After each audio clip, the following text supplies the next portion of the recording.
So far, we've explored how companies are building and deploying generative AI, from shaping existing models to making their own. But with great capability comes great responsibility. As GenAI becomes embedded in business workflows, the risks grow, and so does the need for thoughtful governance. In this lecture, we'll look at why risk and governance are critical, how they show up in practice, and what leading organizations are doing to manage them. As companies embrace generative AI, the excitement around productivity and innovation must be balanced with a clear-eyed view of risk. Gen AI introduces new challenges like information leakage, hallucinations, bias, compliance questions, and even misuse.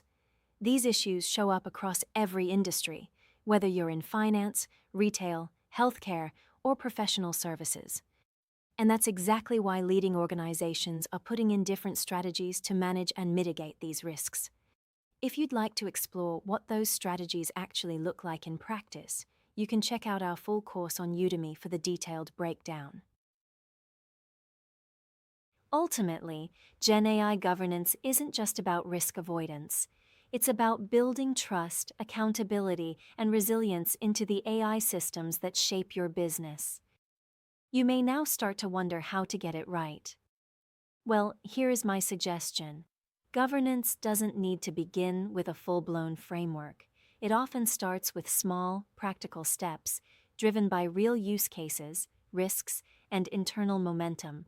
Then as adoption grows, organizations can begin to formalize their approach. For your inspiration, let me share a reference model. Deloitte offers a practical operating model that reflects how many leading companies are scaling Gen AI responsibly. It begins with forming a core governing body, a cross-functional team that includes legal, technical, and business leaders. This group sets the Gen AI agenda and defines priorities.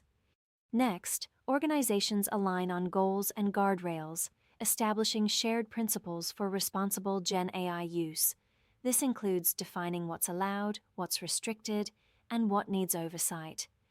Then comes the Governance Charter, a document that clarifies roles, responsibilities, and how decisions are made. It ensures accountability across teams. To make governance operational, companies activate multidisciplinary teams, bringing together legal, security, change management, and engineering to embed governance into daily workflow. Finally, many organizations set up a GenAI Center of Excellence, a centralized team that manages tools, training, and scaling. This helps ensure consistent execution across the business. Inside the full Udemy course, we walk through two real case studies, PwC and DBS, to see how they approach GenAI adoption in very different industries, with very different constraints. And what's fascinating is, once you look closely, both companies followed almost the same underlying pattern, even though one is a global professional services firm and the other is a major bank. The same steps, the same governance logic, the same way of scaling responsibly. In the course, we break down their journeys side by side so you can see exactly how the principles apply in the real world and what your organization can borrow right away. If you want to explore the full details, you'll find the link in the description below.